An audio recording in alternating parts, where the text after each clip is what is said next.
Olá, boa noite a todos.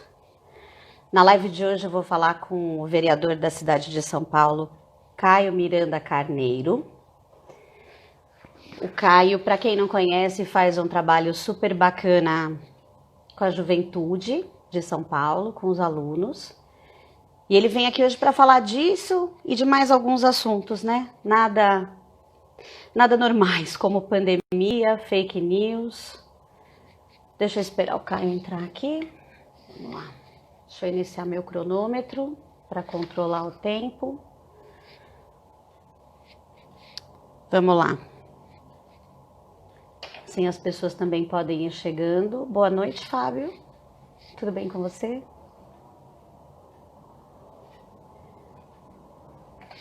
Boa noite. Vamos lá. Pessoal, hoje em dia é muito difícil você encontrar alguém que faça projeto com esses alunos, né? Olá, Grazi. E eu quero muito saber, né? Quais eram as expectativas dele, como foi esse trabalho, como é que esses adolescentes, essas crianças responderam a esse trabalho. Vamos ver se ele já entrou aqui. Ainda não. Vamos aguardar mais um pouquinho. Boa noite a todos. Boa noite quem está chegando aí para a live com o vereador Caio Miranda. Oi, Sabrina. Tudo bem, querida? Que bom que você está aqui para ouvir a nossa live. Fico muito feliz. Oi, Gui, tudo bem com você? Guilherme, você tá longe, né? Eu tô sabendo que você tá longe. Como é que estão as coisas aí? Oi, Ana, boa noite.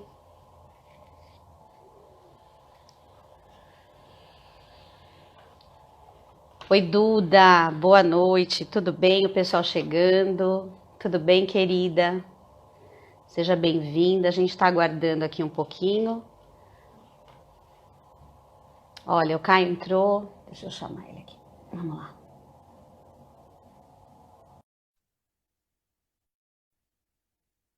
Vamos aguardar um pouquinho. 4 horas de diferença, né, Gui? Oi, Caio. Boa noite. Boa noite, estou passando um cafezinho ali, por isso que eu demorei um pouquinho. Se Ah, puxa pudesse, vida. Eu se já pu- fui, eu já fui começando aqui. Tudo bem? tudo. Poxa, é um prazerzão para mim falar com você. Sabe que minha mãe era professora, né? Então Eu andei vendo aí. Que segmento que ela dava aula? história e geografia, Muito bom. história e geografia. E ela deu aula na rede pública, na rede privada, ensino médio, ensino fundamental e no final na USP em geografia. Ela era parte da grade de licenciatura lá.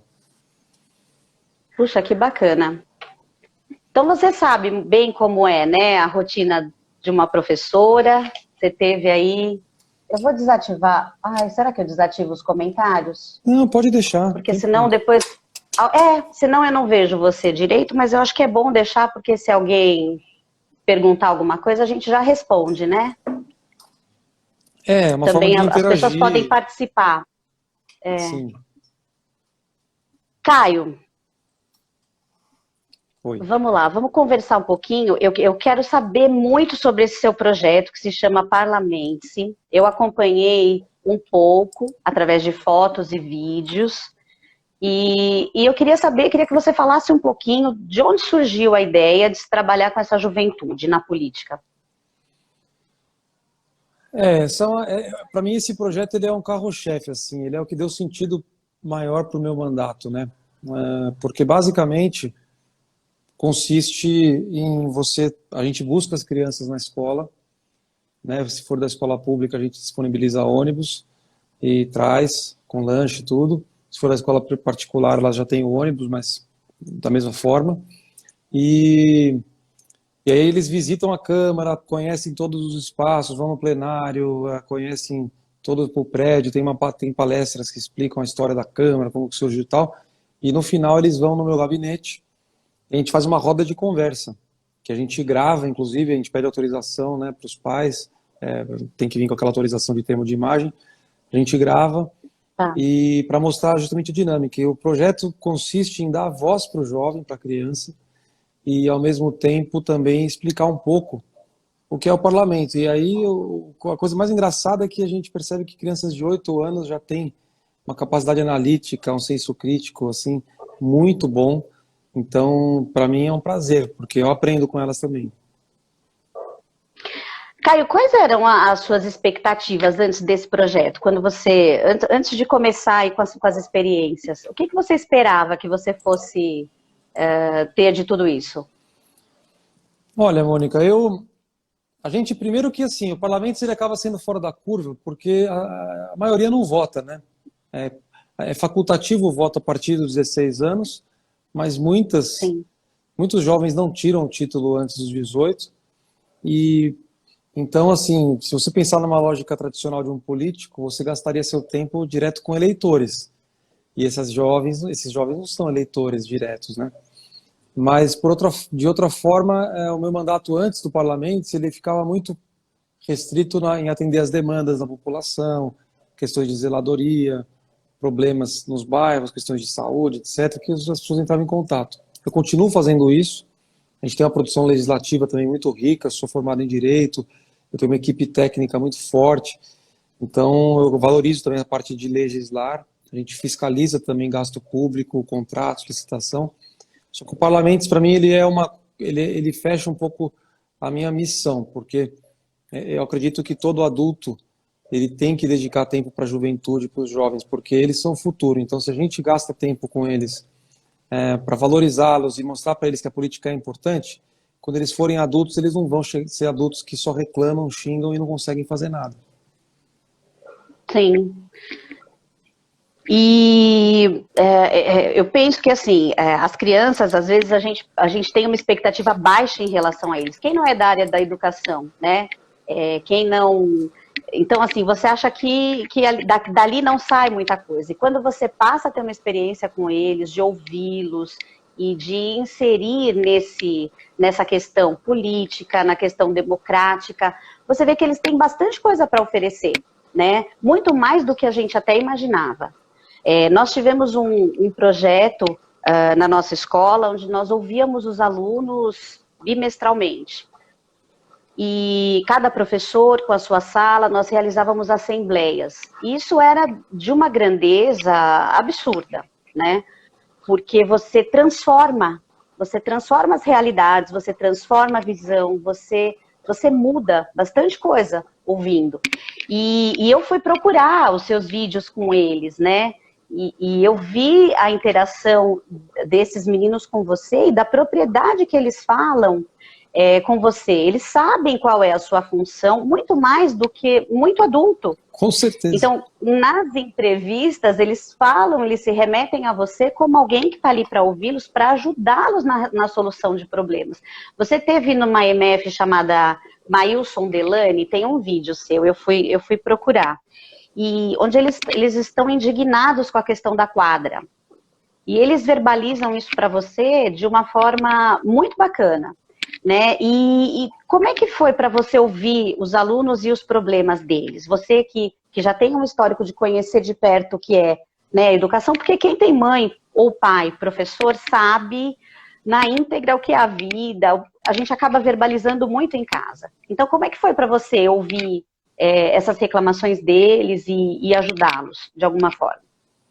Nossa, foi incrível. Eu vi assim, porque é uma coisa tão simples de resolver, né, Mônica? É uma quadra, ou seja, eles estão, na verdade, a Mailson Delany é uma escola que fica no Barro Branco, lá em Estado Tiradentes, e em volta da escola, como se fosse uma ferradura, está sendo feito um céu. Então, todo o entorno está sendo adaptado e a escola está no meio de uma obra. Então, os alunos estavam tendo educação física em espaços improvisados. Só que a quadra desse novo céu já estava praticamente pronta, um pouco mais para cima no terreno. Então, era só acelerar a entrega da quadra para que os alunos já pudessem retomar a educação física. E imagine uma escola que tem 600 alunos de manhã, 600 à tarde, sem educação física. Que inferno que não vira. Não então. dá. Não dá.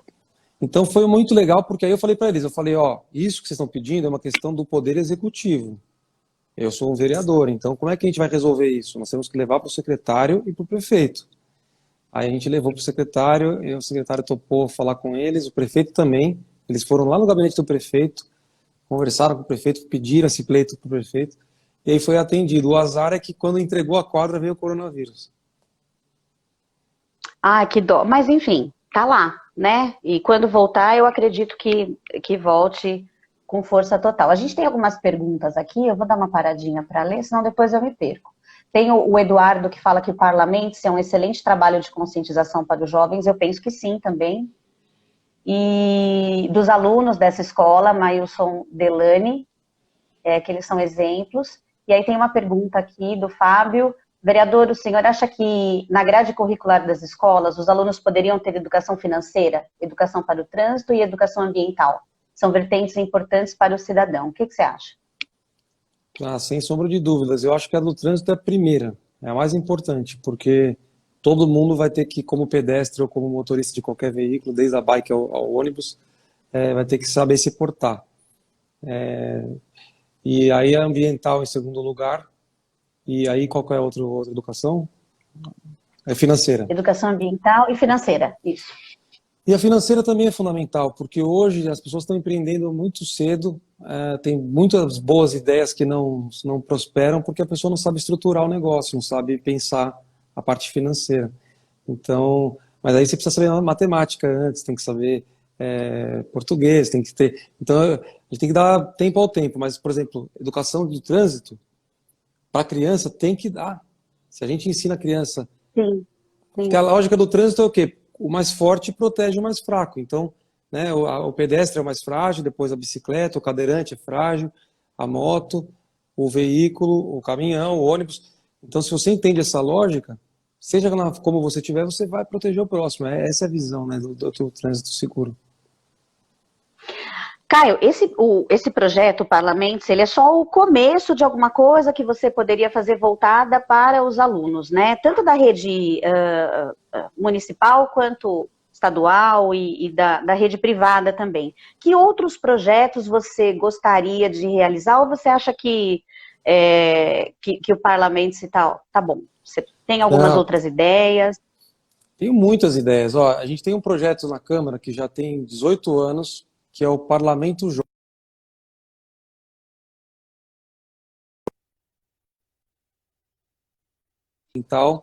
Eles, as escolas se inscrevem, qualquer escola pode se inscrever, e aí 55 escolas são representadas, e aí os alunos passam 2 dias na Câmara, como se fossem vereadores, e apresentam projetos, votam, tal, dividem-se em 3 partidos, é bem legal. E aí a gente aprovou no passado, e esse ano vai ter a primeira versão do Parlamento Jovem Ensino Médio, que é de minha autoria, e eu acho que é fundamental, porque no nível médio as pessoas já têm um pouco mais de repertório. E eu quero pôr também o Sim. universitário. Além disso, além do Parlamento Jovem, a gente tem também um projeto para ter aquelas simulações da ONU na rede pública.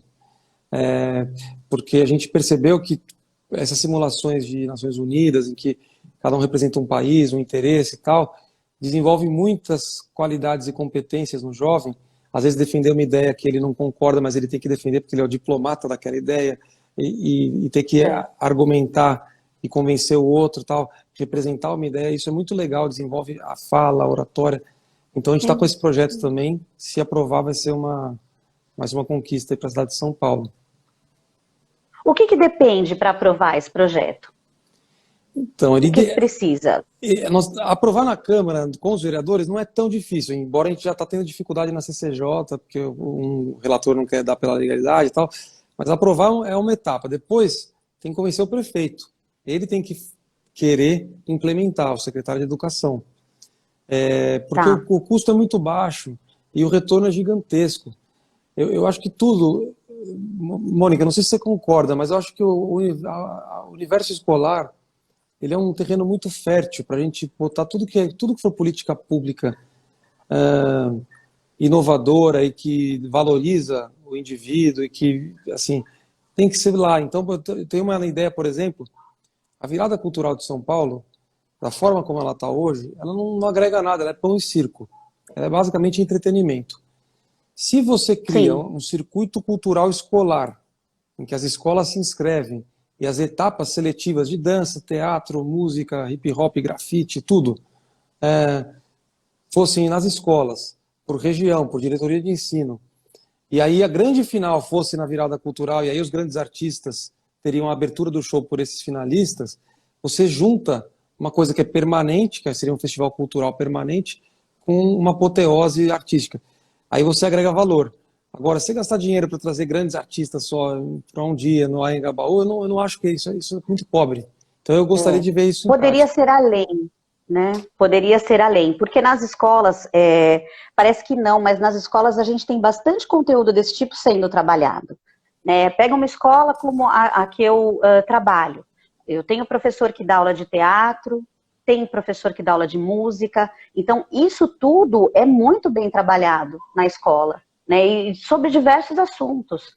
Então a questão do aluno ser protagonista é bem interessante. Então, se essas coisas pudessem mudar, né? E aí a gente fica assim, meio sem saber para quem recorrer, onde vai mudar isso? Porque até chegar no secretário, até chegar no prefeito, é um caminho distante, né? Então, quem é que está ali para fazer essa ponte? Somos nós, né? Os vereadores, a gente pode fazer essa ponte. E eu acredito que quando as escolas...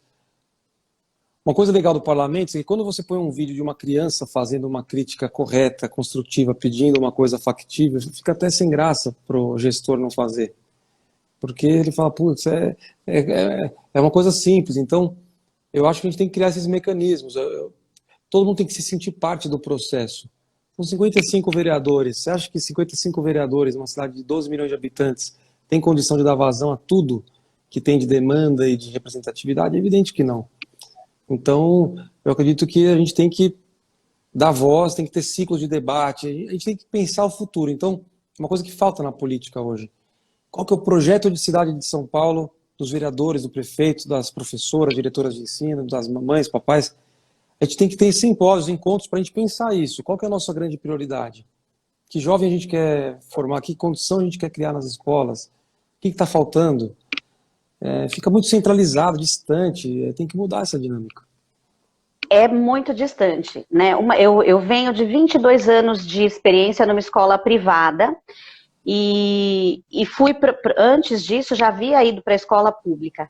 E apesar de você ter ações muito boas e você ter acesso a coisas legais, você tem data show, você tem verba para comprar coisas que são interessantes, então assim, os alunos não ficam a Deus dará, você tem bons materiais, mas você tem essa distância. Então, muitas vezes a minha angústia, a do gestor, do coordenador, ela não chega, né? E aí as coisas vão sendo feitas a toque de caixa, muitas vezes. A gente não sabe se para melhorar ou se realmente para ir atrás de voto, e fica difícil, sabe, essa interação. Então, essa ponte que você disse que o vereador é capaz de fazer, seria muito interessante que fosse mais real, né? Que reverberasse a fala dos professores. Eu acho que uma grande assembleia para a gente ouvir pessoas, né, seria bem interessante. Mas deixa eu te contar uma coisa, você sabia que tem muita gente que não sabe qual é o papel do vereador? Eu diria que 9 em cada 10 não sabem. O que faz um vereador? É uma ótima pergunta. Aliás, no parlamento é a primeira pergunta que a molecada faz. O que faz um vereador? Como é ser um vereador? O vereador ele tem 3 funções básicas. Assim. Uma delas é tanto propor leis como analisar leis propostas por outros vereadores ou pelo prefeito. Então, essa parte legislativa. A segunda questão é a questão de fiscalização. Então, ele pode requisitar quebra de sigilo de um documento, solicitar esclarecimento de um documento, pedir a impugnação de um processo de contratação no Tribunal de Contas ou na própria Controladoria, então fiscalizar. E a terceira função, eu acredito que é a mais importante, de fato a de representante popular. Portanto, você tem que ouvir a sociedade civil, você tem que dar espaço para que as pessoas se manifestem, tragam demandas, façam críticas, propostas. Se você não tiver um equilíbrio das 3, é um mandato falho, capenga. Então, eu acho que é isso que faz um vereador. Só que tem muitas coisas que não estão nesse escopo que chegam para a gente. Então, chega a pessoa precisando de uma vaga na creche, precisando de um exame ou uma coisa que não conseguiu. E a gente tem que jogar com essa... Falar, olha, eu não posso furar fila por você, mas eu posso te encaminhar e pedir que te atendam corretamente. Eu não posso... Claro, Né? claro. Mas, enfim, é isso. E muitas vezes vem coisas de nível estadual ou federal, eles têm que orientar, falar, olha, INSS é um órgão federal, eu posso te orientar aqui, te ajudar, mas não é minha competência. Porque a pessoa não sabe. A pessoa não sabe. Ela não sabe. Não sabe. E só que o vereador está acessível, né, Mônica? O deputado federal, quantas pessoas têm a oportunidade de acessar um deputado federal? Um deputado Eu estadual? não sei, né? Acho que pouquíssimas, né? Até me surpreendeu você ter aceitado o convite, porque a gente vai falar isso daqui a pouco. Eu vi um vídeo seu e eu fiquei muito feliz. Mas daqui a pouco a gente chega lá. Eu vou só encerrar a história das escolas. Caio, quando você visita as escolas, assim, só para a gente falar disso, quando você visita as escolas e você vê a infraestrutura delas, o que você tem vontade de fazer? Né? O que você tem vontade de encaminhar? Olha, Mônica, uma coisa que eu aprendi com a minha mãe, eu vou pegando um café aqui, se você não se importar, enquanto a gente conversa. Eu não me importo, acho que ninguém importa. Pode... Uma das coisas que eu aprendi com a minha mãe é de respeitar muito o espaço escolar, né, o ambiente escolar. Então, eu sempre vejo com um olhar muito de cuidado, de carinho. As escolas municipais, elas estão melhores que as estaduais em São Paulo. Né? Piores que as particulares, mas melhores que as estaduais. Então, via de regra, as municipais tendem a ter uma estrutura um pouco melhor, estão mais bem cuidadas, os céus também, principalmente nos céus. Mas eu vejo que falta coisas básicas, assim. Por exemplo, um céu enorme, não tem uma árvore, não tem uma sombra para as crianças. A quadra é num breu, num sol danado, não tem. Ou a quadra coberta está com o taco já velho, são obras de 10 anos atrás. Então falta uma manutenção, falta um cuidado, um carinho. Tinha que ter mais carinho, porque são as nossas crianças, né? A gente tinha que dar prioridade para elas. Sim. Eu penso muito nessa questão, né, da infraestrutura, da forma como, se bem que os gestores que eu tive a oportunidade, tenho a oportunidade de trabalhar, são gestores preocupados com isso. E o diretor da escola, o coordenador, você sabe que dão vida para essas coisas, né? São eles que olham onde precisa de reforma, o que não está adequado, se eles vão conseguir verba para fazer tal coisa. E eu até agora eu tive a oportunidade, a sorte de trabalhar com pessoas muito competentes. Então eu não tenho reclamação, né, sobre essas questões. A escola é bem cuidada, a escola é limpa, enfim. São coisas que o que depende da equipe gestora, eu percebo que é feito. E atendem aos professores, eu acho isso muito interessante também. Então, em relação a isso, deixa eu te perguntar uma coisa. Semana que vem, vamos falar de pandemia agora, que eu separei umas coisas aqui, porque eu tenho dúvida do que eu estou assistindo, eu e todo mundo, né? Semana que vem vai ser feito um pronunciamento sobre a volta às aulas. Muita gente está pedindo que as aulas voltem, principalmente para os pequenos. Então, educação infantil, os menores, os bebês. Eu acredito que seja uma necessidade de trabalho mesmo.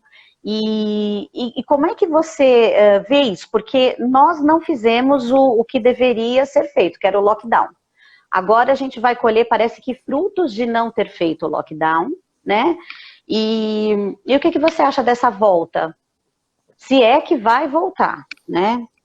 Olha, Mônica, em primeiro lugar, o Brasil está dando um péssimo exemplo de nação em termos de unidade. Os níveis de governo não estão unidos. Então, o presidente vai para um lado, o governador A vai para o outro, o B vai para o outro, o prefeito vai para o outro. Então, isso já é péssimo, porque o comando devia ser unificado. Todos abraçarem o mesmo caminho de política pública até que ele tenha aquele resultado. Então, quando foi feito isolamento, o presidente falava, gripezinha, não precisa, é bobagem, economia versus saúde e tal, foi uma falsa dicotomia.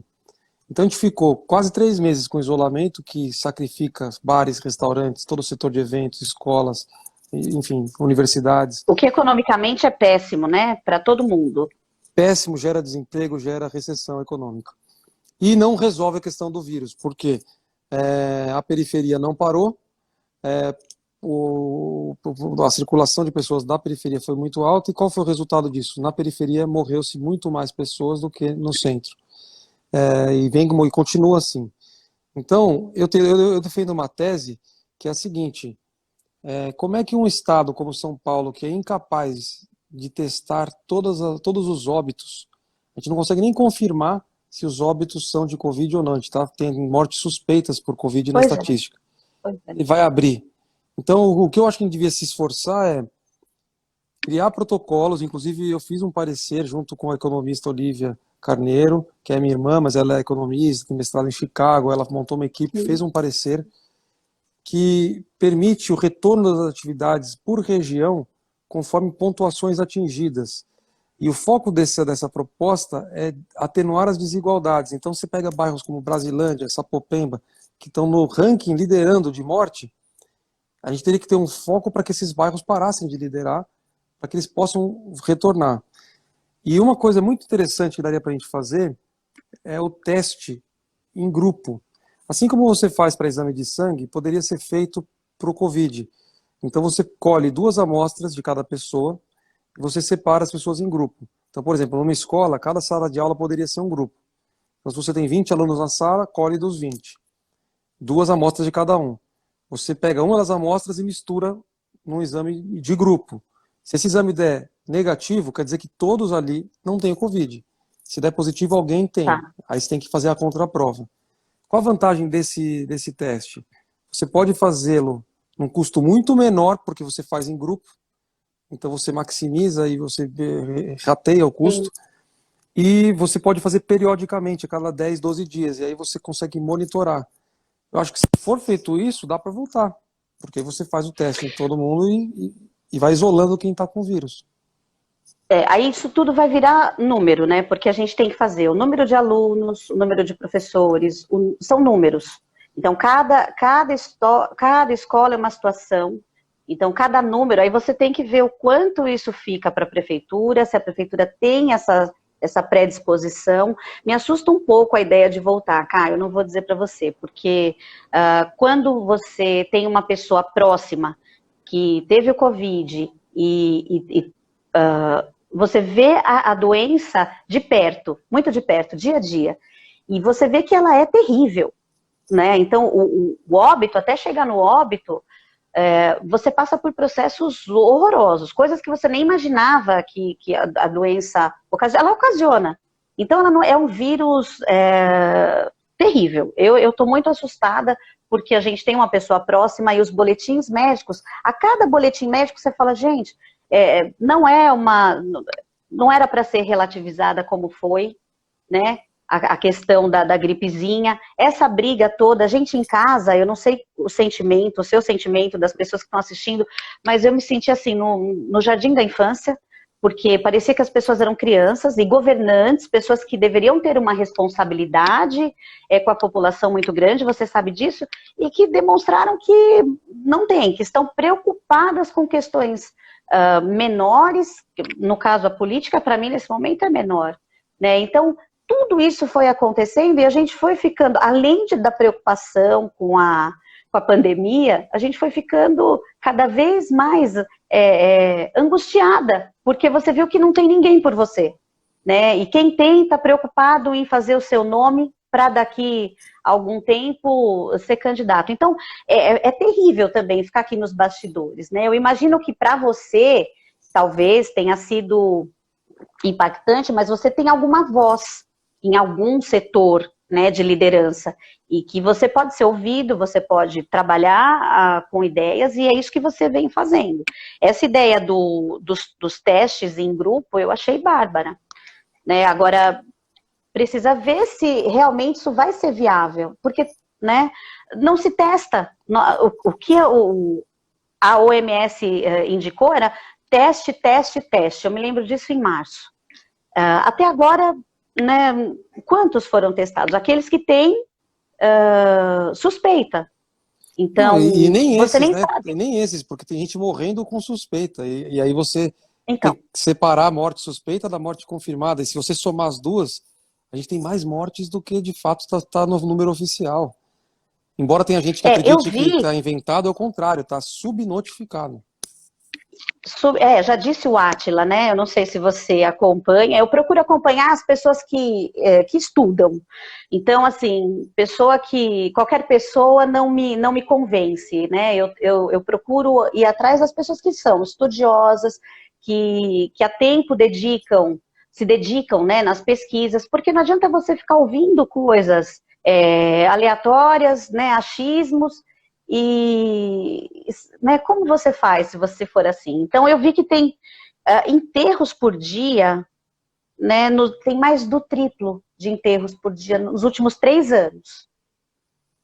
Assim, tem gente que fala que isso é normal, que já era assim o ano passado. A Covid já matou esse ano mais do que as armas de fogo ano passado. Então, o ano passado, entre tiroteio com polícia, latrocínio, briga de bar, não sei o que, tudo por arma de fogo, deu menos do que as mortes por Covid esse ano. Então, só que é muito difícil a gente ficar nessa discussão de números, porque hoje todo mundo virou especialista de internet. Ah, sim. Sim. Entendeu? Então, é uma discussão que eu concordo com você. Tem que ouvir os especialistas, quem estuda. Epidemiologia não é uma coisa simples, não tem resposta fácil. Ó, a Rafa escreveu aqui pra gente, por exemplo, ela acha que o teste é muito invasivo para crianças, porque é o suave, né? Que você enfia no nariz e vai até lá dentro. Então, seria melhor ter estrutura em casa, né? E os pais não precisarem sair tanto para trabalhar. Aí você vai ver, qual que é o exemplo do Japão? O Japão, eles pegaram e deram uma bolsa auxílio para todo mundo, não importa a renda. Ó, durante um mês vocês vão receber esse valor e não vai sair de casa. Fizeram um lockdown. E aí fecharam, pararam lá o contágio e aí foram retomando. Aqui, se você não dá o suporte econômico para os informais, para os desempregados, para as pessoas que estão com a economia parada, tipo serviços como restaurante, salão de beleza, cabeleireiro, essas pessoas vão fazer o quê? Elas têm que botar comida em casa. Então é muito perverso. É muito perverso a gente não dar os governos, falo a gente, da classe política, não darem uma resposta para os empresários manterem emprego e para os empregados manterem a renda. É muita sacanagem. Então eu concordo com você, mas como eu não tenho, não tá no meu poder decidir quando retomar ou não, eu torço para que pelo menos é a Rafaela Ribeiro? ela A mesma, doutora Rafaela Ribeiro? ela mesma. Puxa vida, que bom que ela está aqui. Eu assisti muito a fala dela, eu ouço muito, é muito estudiosa, gostei bastante de ouvi-la. E eu acho que as pessoas deveriam ouvi-la também, né? Bom, a periferia também conta com a falta de informação, né? Não é todo mundo que tem a informação do que é o Covid, do que ele faz, e tem muita gente contaminada por conta disso, né? Por achar que vai ter uma gripe e que isso vai passar, sem sequelas. E a gente sabe que isso pode deixar sequela, que o Covid pode deixar sequelas. Então, eu fico muito preocupada com a questão da periferia, das pessoas com menos informação, das pessoas que não leem, que não têm acesso à informação, que não escrevem. Eu acho que isso é bem preocupante, né? E a escola, Caio, querendo ou não, ela tem um papel de formação dessa comunidade. Quando o aluno vai para a escola, a família vai junto. Então, ela vai buscar algum benefício, ela vai buscar a nota desse aluno, ela vai para uma reunião e ela acaba se informando na escola. Então, e hoje em dia nós não temos as escolas, né? A escola está fechada. Então, quem está trabalhando na escola não está atendendo para que essa informação circule. Então, isso é muito triste. Pensar em tudo isso, que a pessoa, além de ter que ficar em casa, sujeita a várias questões de perda de emprego, de salário, ela também fica sem essa informação, ela fica dependente da televisão.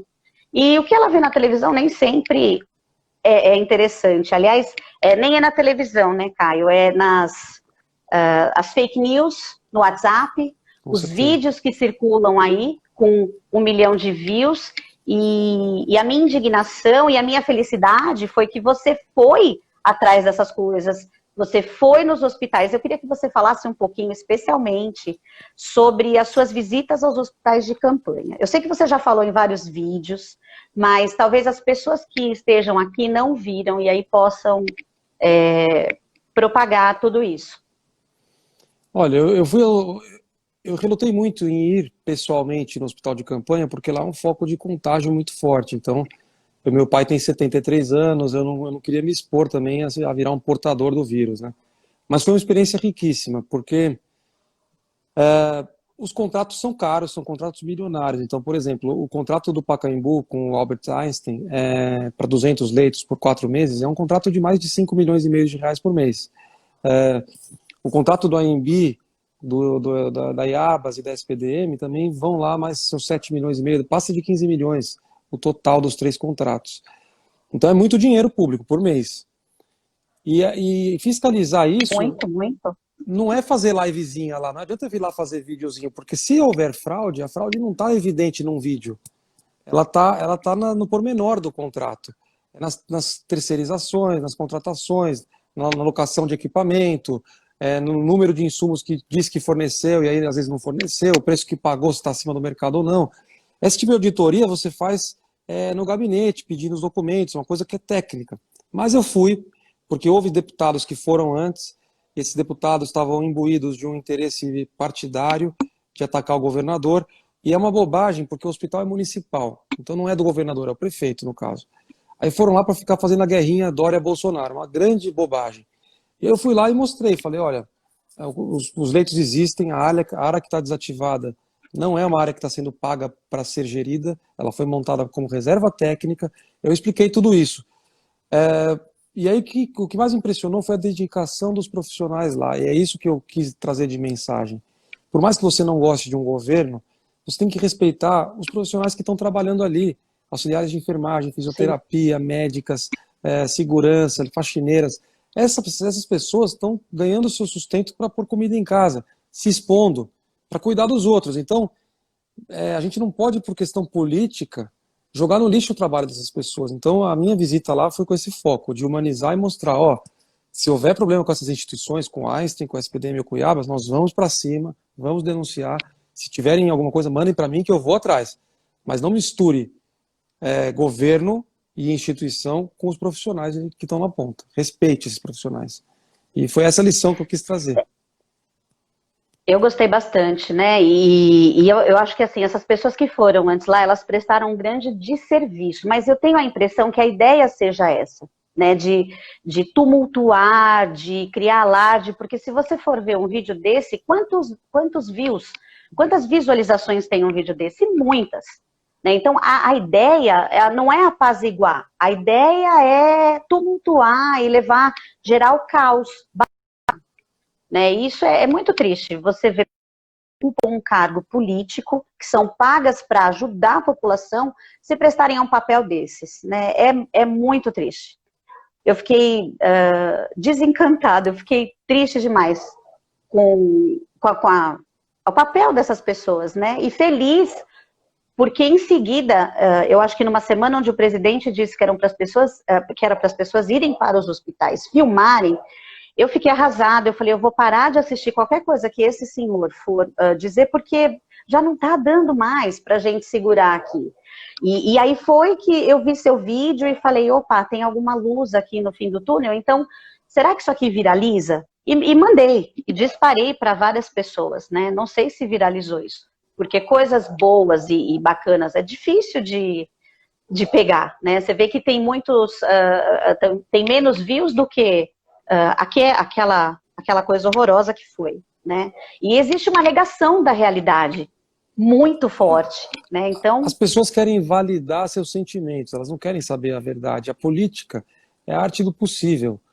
Todo mundo que está na política são seres humanos, que têm defeitos também. Então, nem o Bolsonaro, nem o Dória, nem o Bruno Covas, nem eu somos perfeitos, estamos muito longe disso.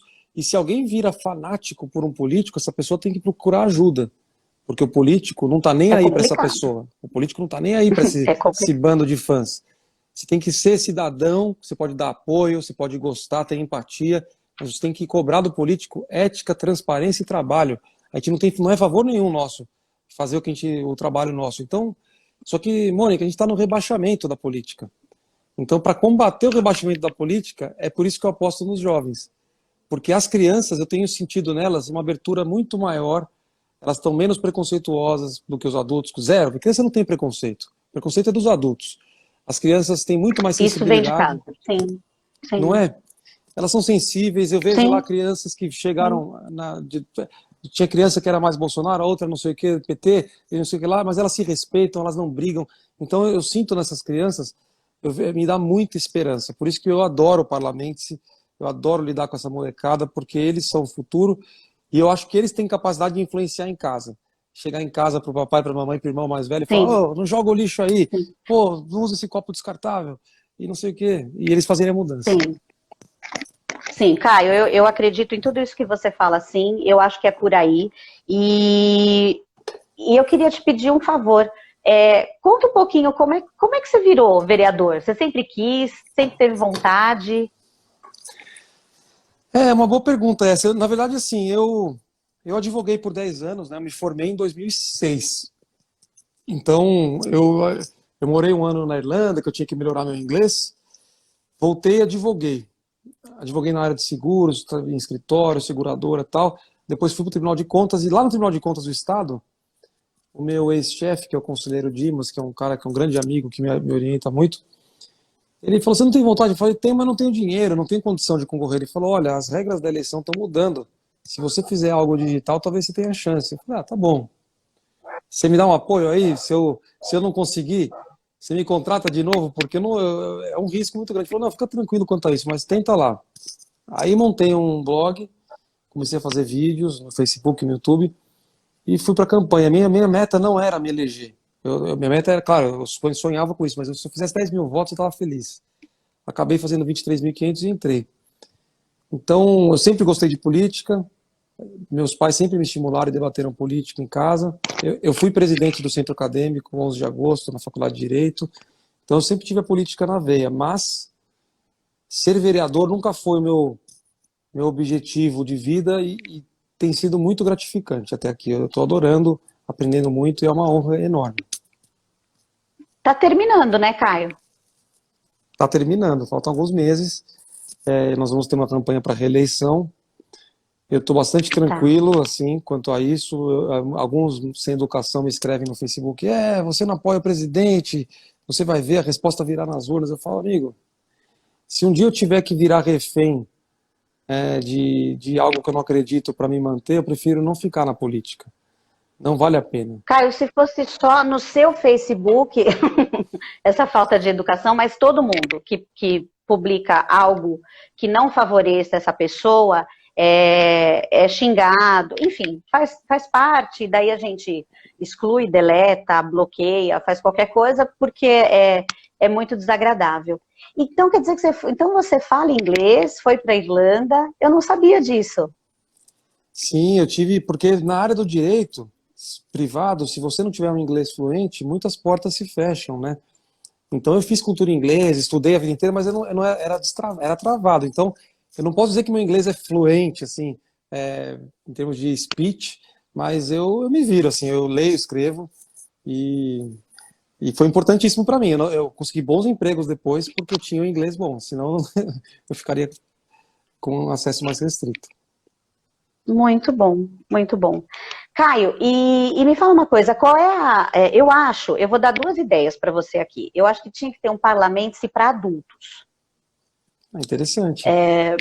Eu acho que as pessoas não sabem o que é feito lá, como que elas podem reivindicar as coisas, porque a gente fica aqui numa tortura maluca, olhando tudo isso acontecer, e sem poder fazer nada, sem poder articular, sem poder pegar o celular, ir lá no hospital e averiguar como você foi. Então a gente fica muito dependente das pessoas. Eu acho que as pessoas precisavam conhecer um pouquinho do papel dos políticos, onde elas podem atuar, o que elas podem fazer. Né? Então, quem sabe, né? Você não faz aí um parlamento para adultos, onde as pessoas aprendam. Você acha que política se discute? Ou aquela velha história de religião, política e... Futebol. Tem mais uma coisa. Futebol não se discute. O que você acha? Eu acho que só a religião não se discute, porque aí é fé. E a fé de cada um a gente respeita. Você pode conversar, mas não discutir. Agora, futebol e política você tem que discutir, é óbvio. Discutir no sentido bom da palavra, ou seja, trocar opiniões, argumentar. E o futebol também, provocar, tirar sarro, isso é saudável. Eu sou corintiano e meus amigos palmeirenses me infernizam, eu encho o saco deles, enfim, faz parte. Agora, a política, quando ela está nesse extremo polarizado, agressivo, aonde você se projeta na negação do outro, porque a rigor é isso, vamos ser franco aqui, o Bolsonaro foi eleito na negação de um inimigo oculto, Sim, seja ele a sim. esquerda, seja ele o PT, seja ele a velha política, seja ele o que for, ainda que o próprio Bolsonaro represente muito do que ele combatia. Então, a política ela é muito sentimento, eleição é sentimento. Sim. Então, o político que surfar o sentimento vai bem. Mas eu acho que uma população madura, que sabe para que serve a política, que sabe que não existe salvador da pátria e que a democracia dá trabalho, uma população que tem essa maturidade vai cada vez menos se submeter a essas aventuras aí, como a gente está hoje. E a gente pode começar com a juventude, como você fez, né? Como você faz e como você vai continuar fazendo, eu espero. Levando essas crianças para o parlamento, para conversar com elas e instruir. Tem uma pergunta aqui do Guilherme Antonini, ele fala assim, Caio, se puder, mais tarde, comente um pouco do futuro do Minhocão, já que o parque não teremos mais. Abraço. Você quer falar disso agora?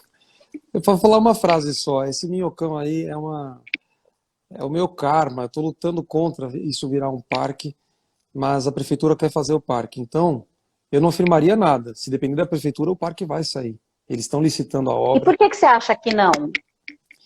Porque são vários motivos. Eu, inclusive, fiz vários vídeos disso. O Minhocão ele tem 50 anos de idade. A estrutura dele está comprometida. Uma reforma estrutural para mantê-lo em pé custa no mínimo 20 milhões de reais. A gente tem mais de 108 parques na cidade, no chão, que não estão sendo bem cuidados. E por mais que você arrume em cima, embaixo vai continuar um lugar degradado porque não tem luz do sol. É um lugar que ele é deteriorado. Então, como um morador da região, eu tenho certeza que se não é mais para usar como viário, a melhor solução é desmontar e requalificar embaixo e a cidade vai respirar. Além do que, é sustentável, é uma obra definitiva. O Minhocão, se você fizer uma adaptação, vai ter que ficar mantendo para ter segurança, para ter tudo em cima, enfim. Eu acho inviável.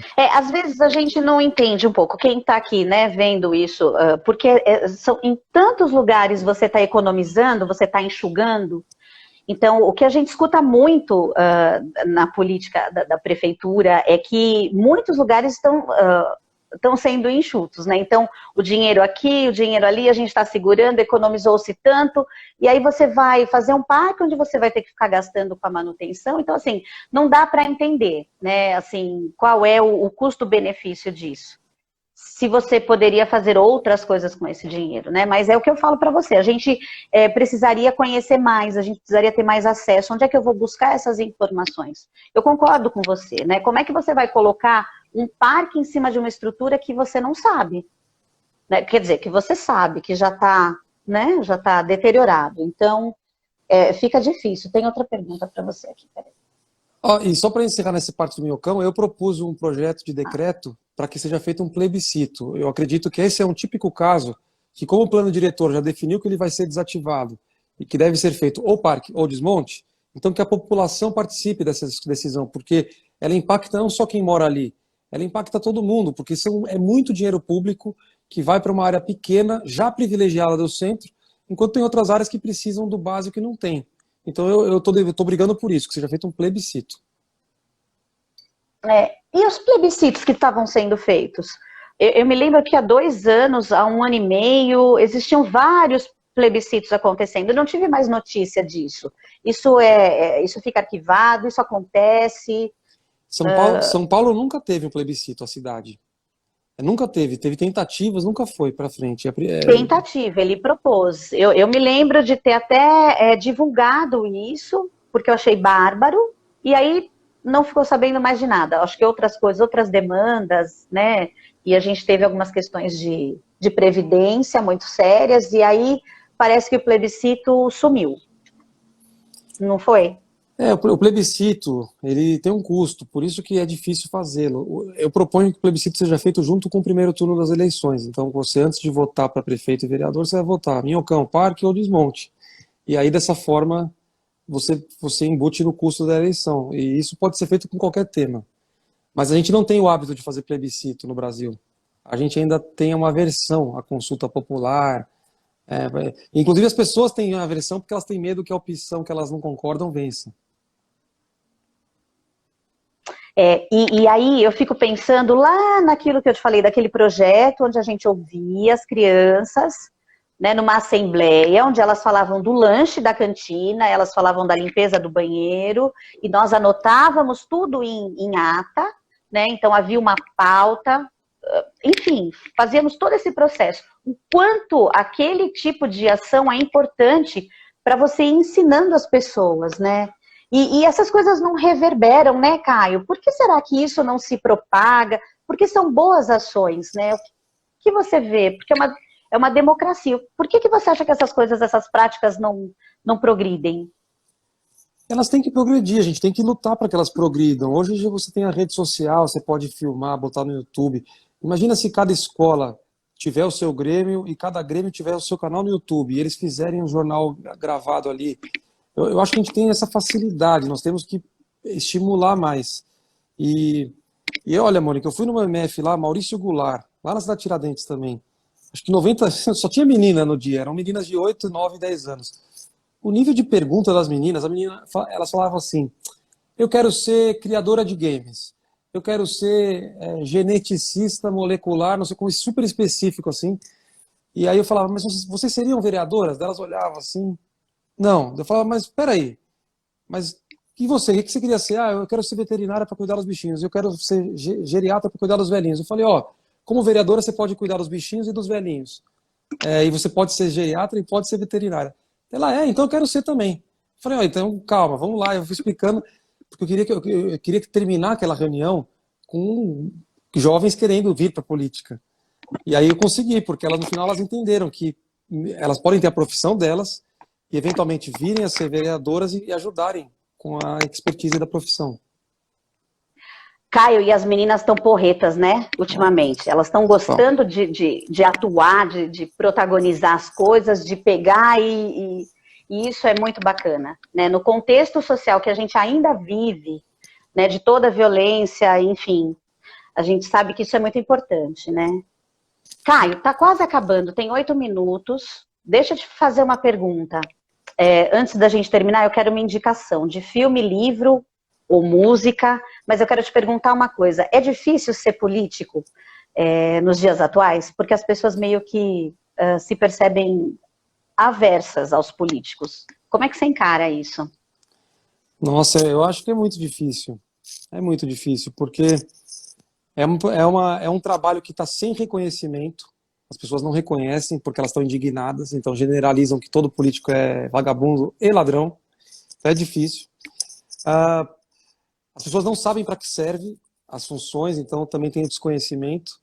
E a gente quer mudar o mundo, a gente quer fazer tudo, e não dá para fazer tudo. Você é um parlamento. E se você é prefeito, você tem um parlamento para conversar, você não faz nada sozinho. Então a política requer muito jogo de cintura, muita dedicação, você sacrifica a vida pessoal muito. Mas é gratificante, Sim. Porque você consegue ajudar as pessoas. Eu já consegui ajudar um monte de entidade social que faz trabalho sério com gente vulnerável, já consegui ajudar entidades que trabalham com população de rua, já consegui recuperar regiões degradadas de periferia, favela, que estavam lixo e recuperamos, projeto social de esporte, de cultura. A gente conseguiu já aprovar mais de 15 leis de verdade, leis boas, que eu me orgulho, que daqui 20 anos eu vou falar, essa lei foi eu que ajudei, eu que propus. Então é gratificante. Muito bom. E então eu acho assim, o povo que quer o melhor para o seu país tem que cogitar vir para a política, porque só na política que você faz as grandes mudanças. Então, seja sendo do mandato, seja apoiando ou trabalhando junto. Caio, e dá para você ser um político honesto?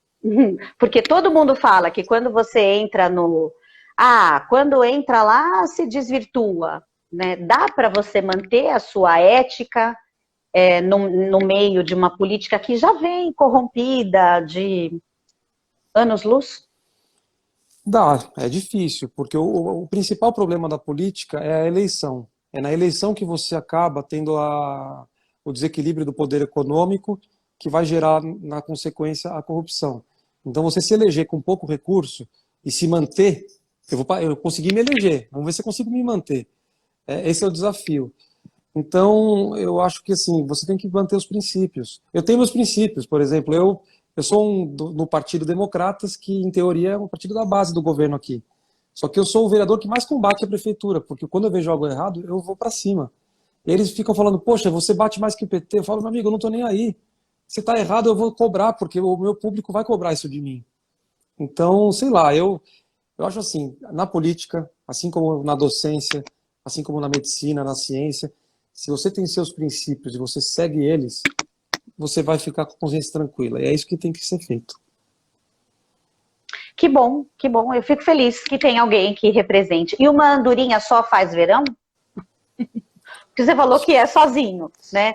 Não, Existem outros ou você acredita que esse exemplo, não, não, o seu exemplo contamina? você não faz nada sozinho. Eu tenho muito respeito pelos outros vereadores e vereadoras, até aqueles mais antigos, que a gente sabe que o jeito de fazer política deles não é o que eu concordo. Todos eles têm qualidades também. Então eu aprendi a respeitar o parlamento.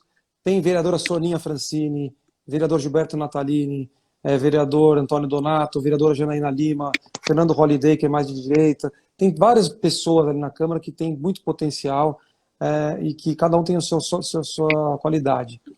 Mas o vereador, o deputado, o senador tem que se manter próximo da população.